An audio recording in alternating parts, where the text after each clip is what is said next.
Bonjour, chers amis de Aksharab International TV. Je suis heureux à l'entame de cette nouvelle année d'être toujours avec vous. C'est vrai que nous avons beaucoup travaillé ensemble dans le mois de décembre, décembre qui marquait la fin de l'année 2024.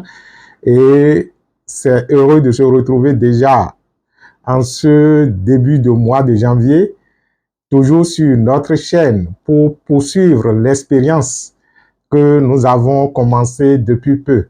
Et je passe au passage pour, admettez qu'il en soit ainsi, pour vous remercier d'abord vous tous vous qui étiez avec nous au niveau donc de la première célébration de l'année, la première messe, la première célébration de la vie de l'année, le premier dimanche du mois en direct. Nous avons constaté que vous aviez aimé et que ça vous a plu.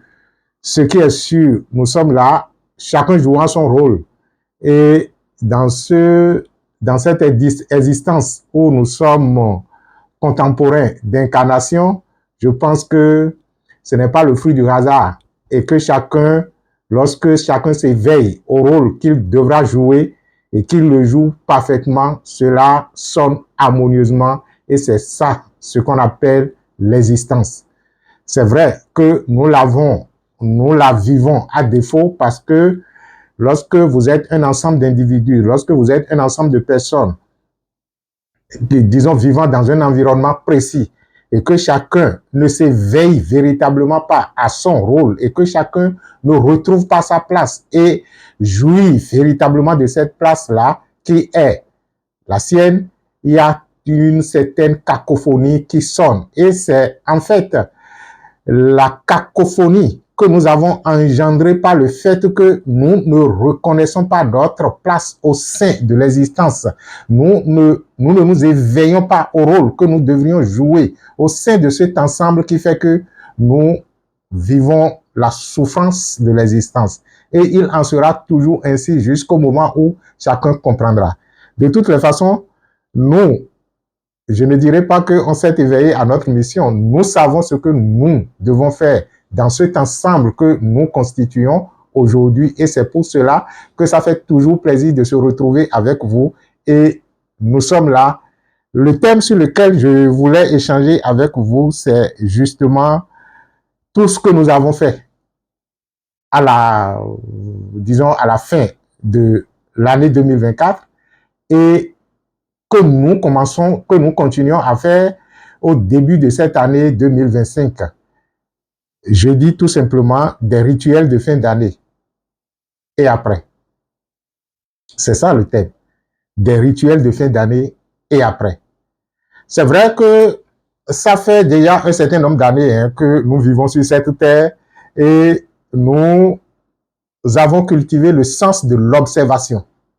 Le sens de l'observation parce que la première fois au sein de l'enseignement de l'école, quand nous avons commencé par parler de ritualisation des vœux de fin d'année, c'est justement parce que nous avons observé depuis notre enfance que à la fin de chaque année, nous constatons une certaine agitation au sein de la population humaine. Nous constatons que des gens sont pressés d'aller quelque part qui symboliquement est la nouvelle année qui veut commencer. Et nous avons constaté que du 31 au 1er, 2, 3, 4, 5, en tout cas, la fin et le début, la fin du mois de décembre et le début du mois de janvier, on se souhaite des vœux à tort et à travers. Le petit enfant que nous étions dans le temps, observant l'envie des êtres humains de vivre un peu plus heureux que l'année passée, constate tout simplement avec pincement au cœur que l'existence n'a pas changé.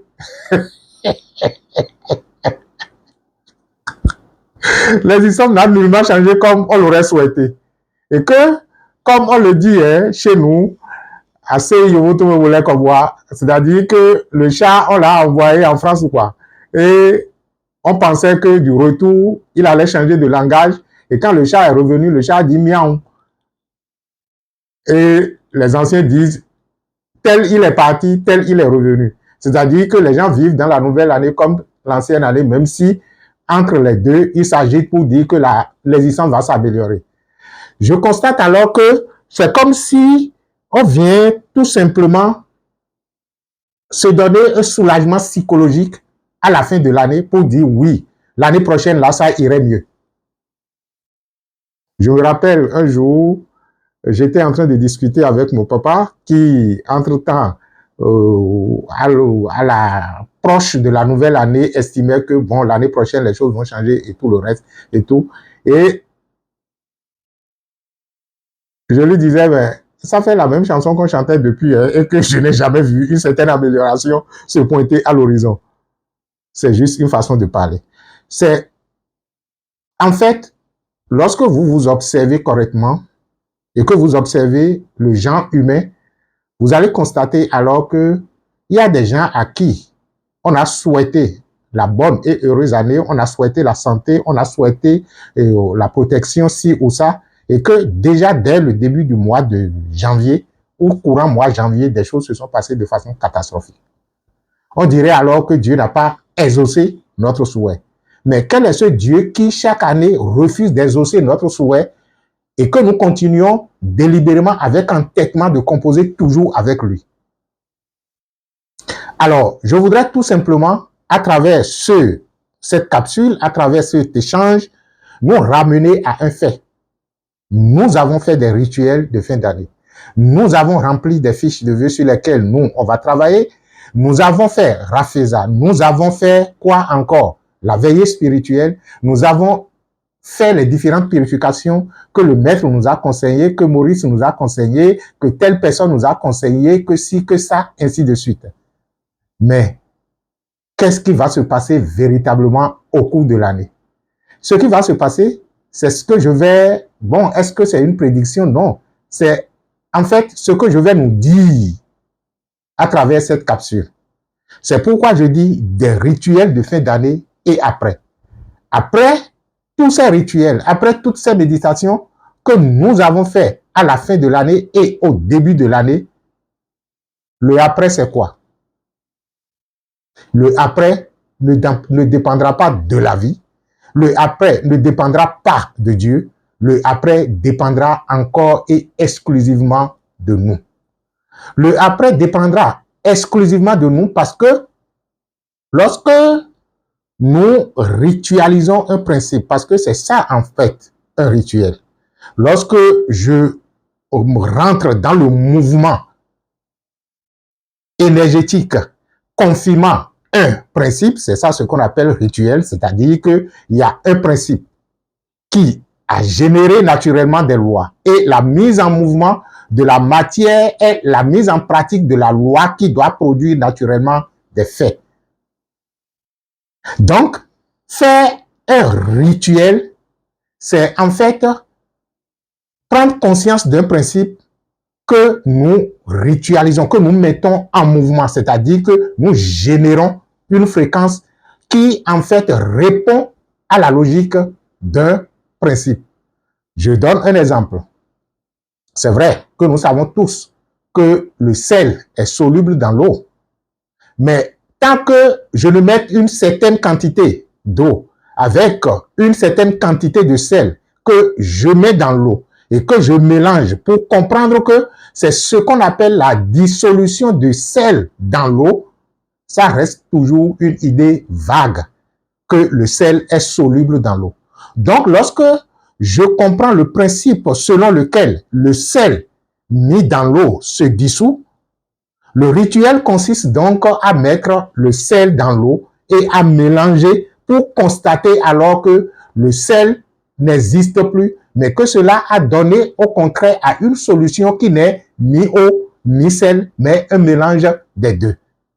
Donc, lorsque je rentre dans la logique de la ritualisation d'un principe, c'est-à-dire faire un rituel, c'est que j'opère de la magie naturelle que la nature, elle, a déjà l'habitude de faire, mais moi, je réunis les éléments naturels et je perds ce rituel-là, c'est-à-dire que cette magie que la nature fait habituellement.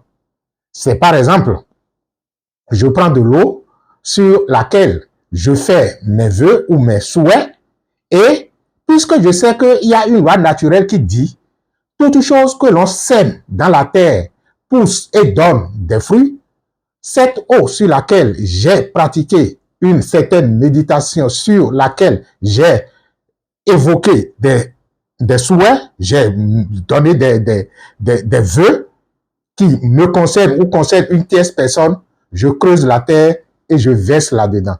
Mon intention à l'arrière-plan doit être l'intention de celui qui est en train donc de semer ce que je viens de dire, pour naturellement m'en remettre maintenant à la nature pour dire, toi, dame nature, toi, dame terre, je sais que lorsque on met quelque chose en toi, tu fais germer toujours cela et ça donne des fruits, alors que ce que je viens de semer en toi, j'aime et donne naturellement des fruits que je pourrai consommer, que d'autres personnes pourront consommer.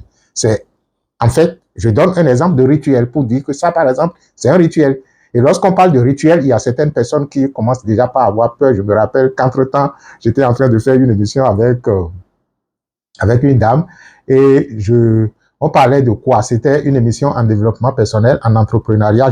Je prends bien sûr réussite en entrepreneuriat, réussite en entrepreneurial.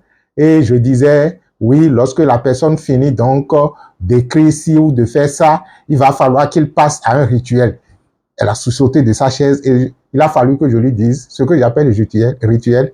C'est juste que la personne comprenne que on peut se servir des exemples de réussite et réussir. Cela veut dire donc que lorsque je prends l'engagement de faire telle ou telle chose et que j'ai des gens qui ont confiance en moi, en qui j'ai confiance, que je peux partager cela avec eux pour prendre l'engagement devant celui-là, de dire, je prends l'engagement au cours de cette année de m'améliorer et de faire telle chose. Et je vous demande donc disons, de me motiver à réaliser cela. C'est-à-dire que dès lors que vous prenez l'engagement devant une tierce personne que vous considérez, vous avez peur de ne pas, disons, de lui manquer du respect. Parce que prendre un engagement devant une personne que vous considérez et ne pas honorer cet engagement, c'est comme si vous lui manquez du respect. Donc, c'est de ça que je suis en train de parler. C'est une parenthèse, hein. On revient. Des rituels de fin d'année et après. Donc, lorsque nous finissons donc de faire tous ces rituels de fin d'année et de début de l'année, il est quand même important que nous puissions comprendre que c'est vrai que le rituel en lui-même est déjà un succès au sein du cosmos. Je reprends. Le rituel en lui-même est déjà un succès, est déjà une réussite au sein du cosmos, au sein de l'univers. Mais qu'est-ce qui fait que nous faisons tout ça et après, l'année continue toujours de la même façon que l'année passée? En fait, il y a ce qu'on appelle vivre par défaut. Et pour la plupart des êtres humains, nous vivons toujours par défaut. Et ce n'est pas aujourd'hui, hein, même dans la tradition africaine, c'est comme ça que vous irez chez un charlatan pendant que vous avez un problème qui vous harcèle, il vous donne tous les rituels à faire, il vous dit de faire telle ou telle offrande et vous le faites. Mais les choses reviennent encore à répétition. Ce n'est pas que le Bokono ou le devin n'a pas joué son rôle. Il a bel et bien joué son rôle. Mais le rôle qu'il a joué a été un succès temporaire. C'est pourquoi vous allez constater pour ceux qui ont l'habitude donc de faire tel, disons, rituel par-ci et de faire tel autre par-là, vous allez constater que les instants où vous êtes en train de le faire, ou les moments qui viennent juste après, semblent être des moments d'ouverture. Et on se dit, oui, quand j'ai fait ça, ça a marché. Mais aujourd'hui, ça ne marche plus. Pourquoi de telles choses? L'univers nous a-t-il répondu pendant que nous sommes en train de faire le rituel ou les instants où nous l'avons fait et après, paf, il bouche ses oreilles et il dit, bon, alors que un mouvement qui est émis, une énergie qui est émise, continue toujours donc son mouvement jusqu'à ce que finalement cela s'éteint.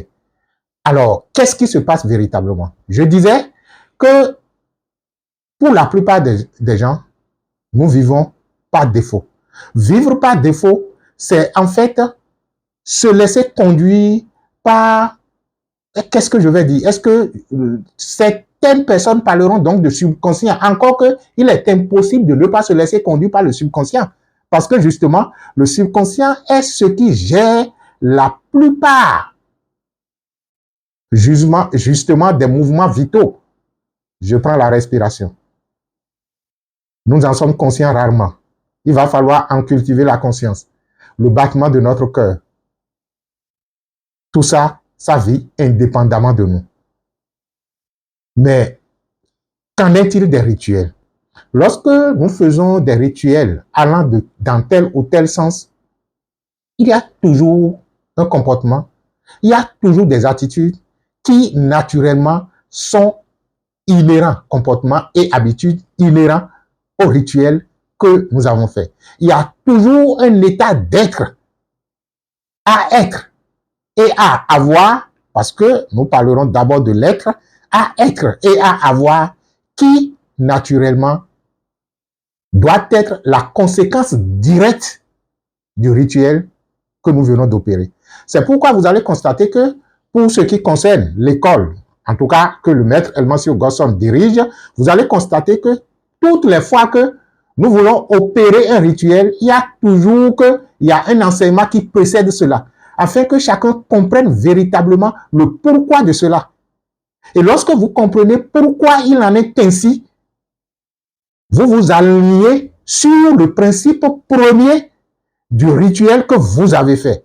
Donc, il est totalement con, idiot, bête d'opérer un rituel et de se comporter en dehors du principe premier du rituel et de ne pas aligner son état d'être sur le principe premier. Parce que justement, ce qu'on appelle principe, c'est ce qui est de l'être.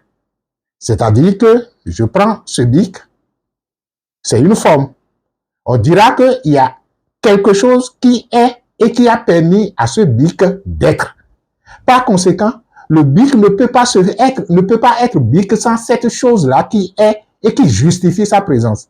Donc, lorsqu'il s'agit d'un rituel et qu'on vous a énoncé le principe premier du rituel et que machinalement vous le faites, l'intelligent, c'est celui qui, naturellement, après l'avoir exécuté, se demande à chaque fois que dit le principe premier de ce rituel. Je prends par exemple le rituel, je prends l'un des éléments que nous avons utilisés au cours de Rafeza. C'est vrai que je vous ai dit, nous, on continuera toujours de jouer notre rôle. Donc, il y a toute une série de programmes que nous allons vous annoncer d'ici là, en ce qui concerne donc les différents groupes dans lesquels nous interagissons avec vous, pour pouvoir continuer toujours à vous aider, à nous aider, parce que justement, en vous aidant, c'est nous-mêmes que nous aidons, parce que vous n'êtes pas différents de nous. À nous aligner toujours sur ce que nous avons décidé ensemble d'être. Donc, lorsque je prends par exemple l'un des éléments que nous avons utilisé, qui est l'élément phare de l'année, que nous avons également utilisé dans la veillée, que nous aurons à utiliser aussi dans les travaux dirigés et encore dans d'autres rituels, le principe de la calebasse. Rappelez-vous, le principe premier de la calebasse, l'ordre cosmique maîtrisé. Donc, lorsque j'ai suffisamment travaillé avec ma calebasse, que j'ai dans ma main comme ça, cela m'induit quoi? Toutes les fois que je touche cette calebasse, ça veut dire tout simplement que je suis l'absolu principe cosmique maîtrisé. Et que c'est à partir de cet état d'être que les paroles que je vais prononcer, les actions que je vais opérer, les mouvements vibratoires que je vais émettre doivent, est-ce que je vais dire force d'action ou force de loi ou quoi? C'est-à-dire qu'il est impossible que dans la maîtrise du cosmos, dans la maîtrise de l'équilibre cosmique, une action émise ne soit pas ajustée à l'équilibre cosmique pour être opérationnelle et produire des résultats. Mais lorsque l'action émise au cours du rituel est en train de produire des résultats et que l'intéressé à travers lequel ces actions doivent s'écouler, je vais dire, ce n'est pas ces actions, ces mouvements vibratoires, ces fréquences doivent s'écouler à d'autres types de comportements ou j'ai d'autres types d'émotions qui ne facilitent pas l'écoulement normal, n'allons pas quand même accuser le cosmos de n'avoir pas joué son rôle. Il a bel et bien joué son rôle, mais il s'est trouvé que lorsque il est venu à nous pour passer à travers nous vers l'extérieur, il a constaté qu'il y a obstruction. Il a constaté qu'il y a obstacle. Il a constaté que la voie ne passe pas. Vous allez dire oui, comment un seul individu peut bloquer la voie au cosmos? C'est là où vous êtes fort. Et à des moments donnés, lorsque je m'analyse moi et que je constate que la fréquence universelle de vie est ordre et équilibre, et pourtant que j'ai pu produire du chaos dans mon existence, la responsabilité m'amène à dire, mais, oh, toi la vie ou Dieu, je semble être plus fort que toi parce que j'ai pu produire en toi ce que tu n'aimes même pas. Ça vous permet alors de commencer par revoir votre comportement intérieur afin de vous aligner sur ce qu'est le mouvement naturel de la vie. Je vous dis tout ça et que je fais tout ce détour pour finalement revenir à une seule chose. Nous avons fait des rituels, nous avons fait des méditations pour une bonne entrée dans l'année. Nous avons fait des prières, nous avons fait des souhaits, nous avons fait des vœux à l'orée de la nouvelle année, mais il va falloir que chacun reste dans l'alignement de ses vœux, dans l'alignement de ses rituels pour voir naturellement les choses se concrétiser. Sinon, lorsque nous sommes dans une obscurité et que nous générons juste un éclair, je vous l'ai dit, nous générons juste une fréquence d'éclair de lumière comme si par exemple vous êtes dans la nuit profonde et les éclairs de tonnerre vous parviennent. Mais après ça, la nuit est toujours lourde, profonde. Donc, lorsque je fais juste un rituel et que je ne m'aligne pas sur le principe premier du rituel ou les principes premiers du rituel que j'ai fait, c'est comme si je suis dans la nuit profonde et j'ai juste produit un éclair de lumière. L'éclair de lumière me permettra peut-être de voir quelques secondes. Mais après ça, je retombe dans mon obscurité. Il est alors important que lorsque je fais un rituel qui est issu d'un certain nombre de principes premiers, que ce principe premier ou ces principes premiers soient le mode de vie que j'adopte justement pour pouvoir donc vivre, disons, je vais dire durablement, pour pouvoir vivre de façon permanente dans, je vais dire quoi, le succès ou les résultats ou dans ce que ce rituel est censé m'apporter. Sinon, lorsque cela l'apporte pendant un laps de temps, c'est juste ce que je ressens. Et vous allez constater, vous tous, pendant que nous sommes en train donc de préparer la fin de l'année et que nous sommes en train de préparer la nouvelle entrée avec ferveur et avec, disons, une intense, je vais dire, idée d'être connecté à la vie, vous allez sentir que nous sommes dans un état de joie, nous sommes dans un état de paix, nous étions dans un état donc de sérénité parce que on avait espoir que l'année qui vient là, nous sommes en train de bien la préparer et que cela allait nous donner quelque chose de nouveau. Mais dès qu'on rentre dans l'année, on oublie que c'était une nouvelle, je vais dire, une nouvelle fréquence, on oublie que c'était un nouveau cycle que nous avons préparé et que nous estimons que nous l'accueillons dans une certaine fréquence d'harmonie et de paix. On oublie cela et on continue toujours les vieilles habitudes, les vieux comportements des années passées qui, naturellement, n'ont fait que générer ce que les années passées ont été. Je nous invite alors à retrouver la sérénité, à retrouver la paix et à se rappeler à chaque instant de ce que nous avons dit avant de rentrer dans cette année, de ce que nous avons dit au début de cette année, de ce que nous avions fait, les engagements que nous avons pris envers nous-mêmes et envers la nature. Et ces engagements, c'est l'ensemble des rituels sur lesquels nous avions travaillé. Et rappelez-vous le code de l'année. Chaque instant, pourquoi ne pas même l'écrire à l'entrée de votre bureau ou bien quelque part dans votre bureau ou dans votre chambre pour pouvoir vous en rappeler à tout moment. Quand je dis ça maintenant, rares sont les personnes qui s'en rappellent. Et pourtant, nous avions beaucoup échangé là-dessus pour que vous puissiez garder le code de l'année 2025. Ça fait partie donc de ce que nous appelons le principe premier de la vie qui dit ceci. La vie suffit à la vie. La vie se suffit. La vie seule suffit. Et lorsque je me plais à vous aider à comprendre ce que cache ce principe, lorsque on dit tout simplement que la vie suffit à la vie et que la vie seule suffit, ça veut dire tout simplement que lorsque je suis là, tel que vous êtes en train de m'écouter et de me regarder et que je suis là, là où je suis se suffit à lui-même. Ça fait partie de ce que le Maître Jésus aurait dit, que le lendemain s'occupera de lui-même.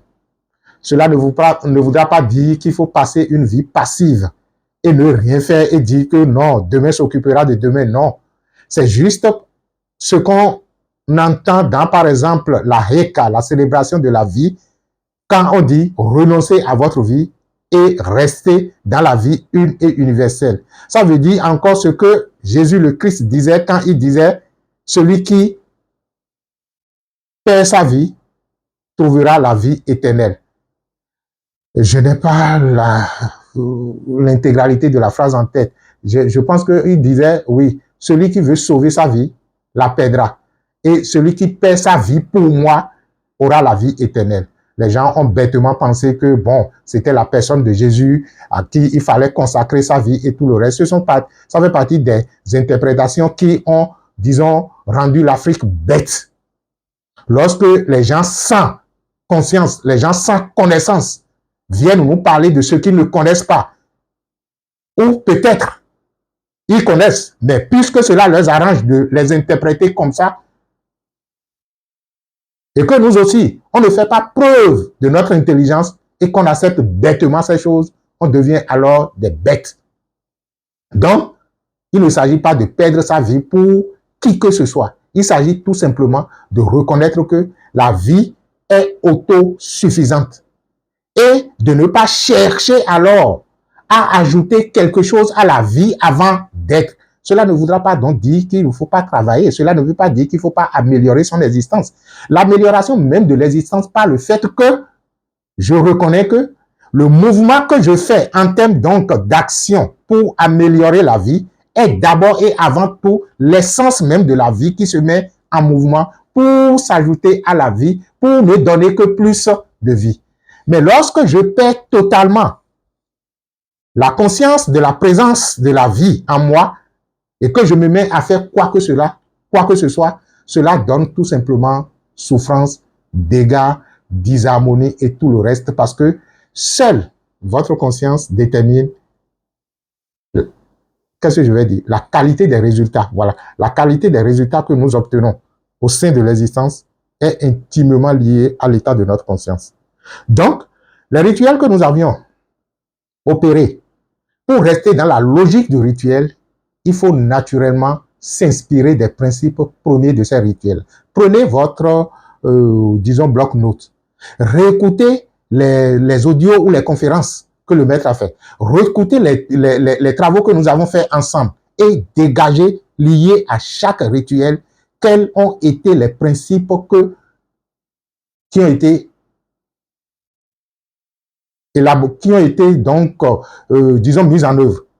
Et rester dans la logique de ces principes. C'est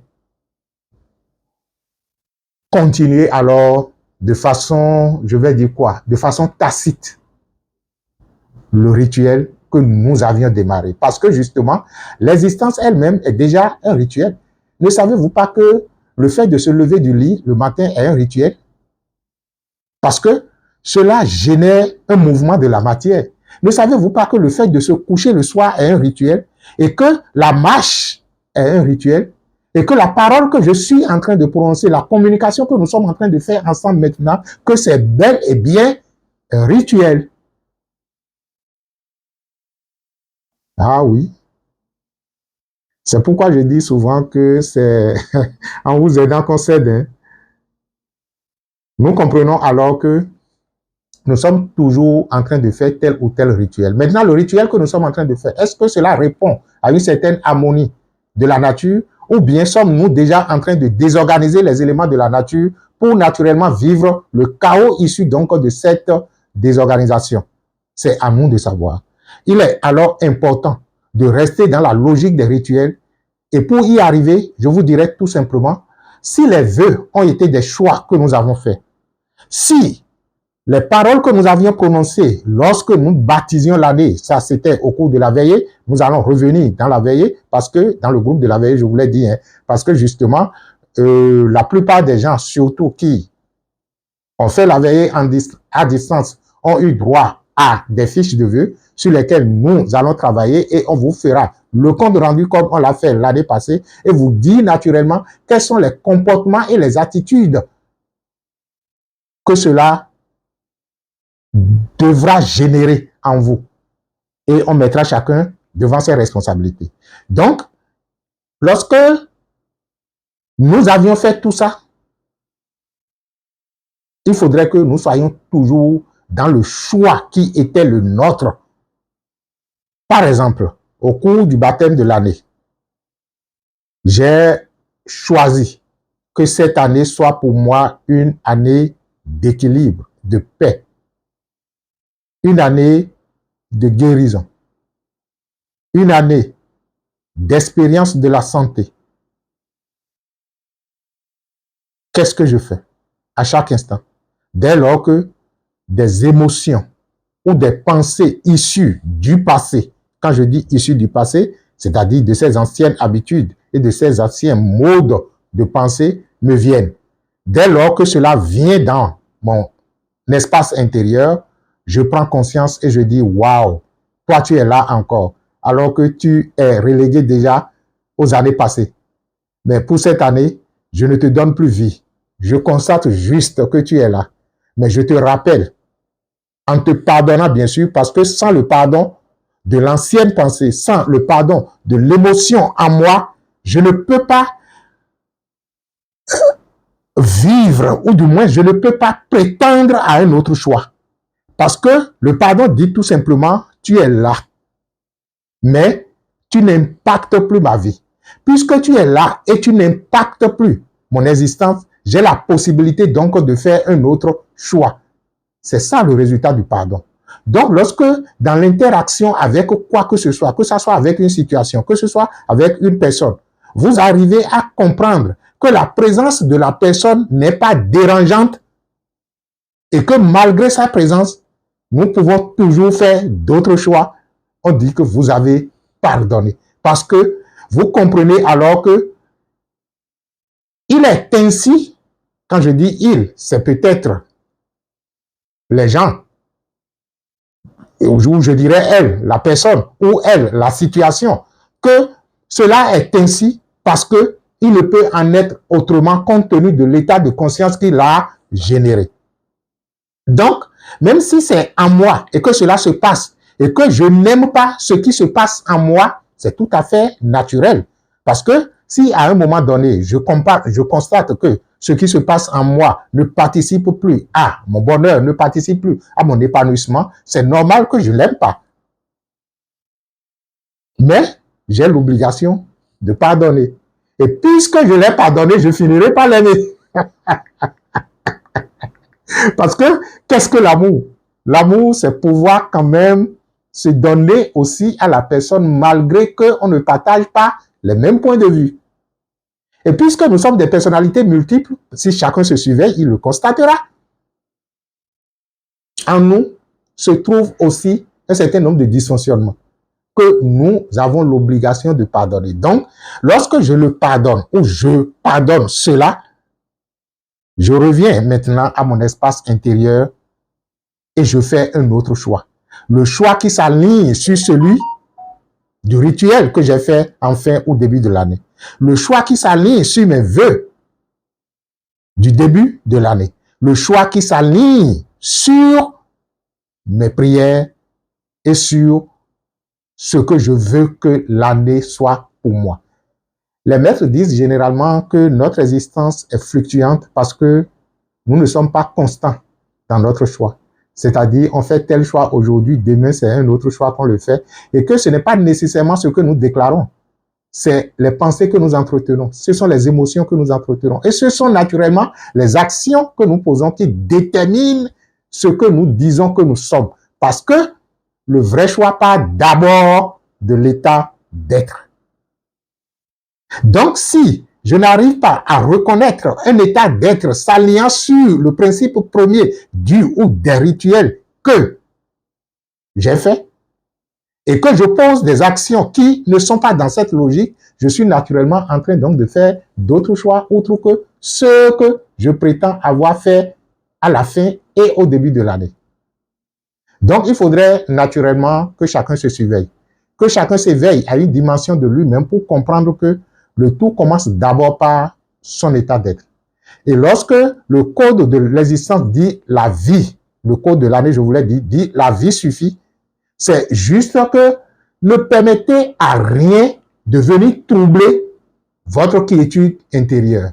Parce que c'est à partir de votre quiétude intérieure que vous pouvez dégager des actions efficaces. Le fait que la vie nourrit le corps, ça suffit. Parce que pour se guérir même d'une maladie, c'est quand vous prenez conscience de la vie dans le corps et que vous l'amplifiez, que vous êtes en mesure donc de vous guérir de la maladie. Je vous remercie alors d'être là et d'avoir été attentif à tout ce qui vient d'être dit. Et je pense qu'au cours de l'année, nous allons encore revenir encore et encore là-dessus. Ce sera juste pour nous aider à maintenir le cap.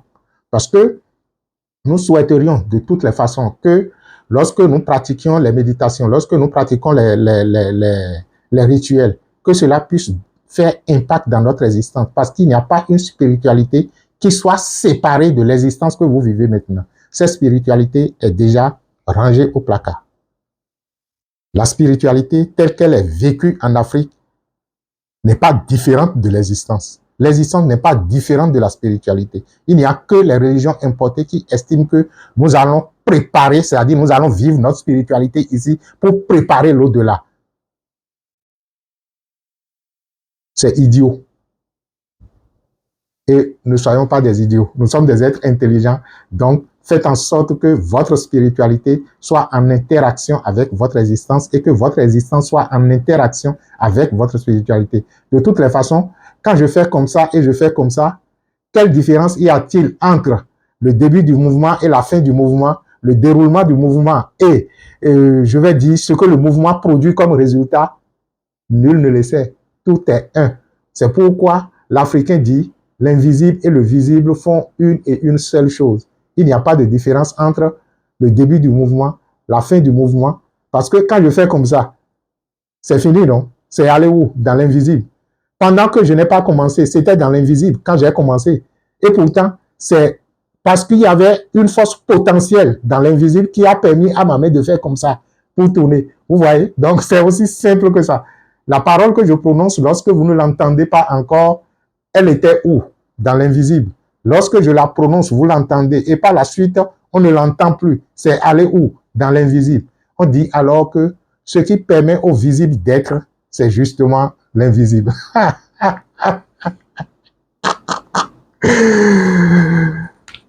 Merci à vous d'être là et je ne manquerai pas de vous dire que si vous avez la bonne volonté de nous aider, contactez-nous, ne serait-ce que d'abord pour aussi bien pour la chaîne que pour, disons, ce que nous faisons en termes donc d'animation musicale lorsqu'il nous arrive de nous retrouver donc à la Heka, la célébration de la vie. Vous auriez pu constater, nous avons bien envie de mettre à votre disposition, disons, chaque dimanche ou bien ne serait-ce qu'une fois par mois, une célébration en direct pour vous permettre donc d'interagir avec les éléments de la nature que sont, disons, la terre, l'eau, le feu et l'air.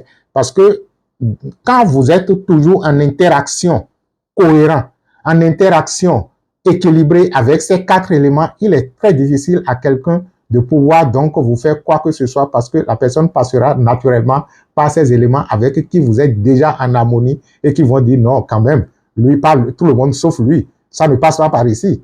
Donc, la Heka, la célébration donc de la vie qui consiste à interagir avec les éléments de la nature, que sont les 4 éléments principaux de la nature, est un rituel, disons, d'harmonisation, un rituel donc d'équilibre en soi avec la nature.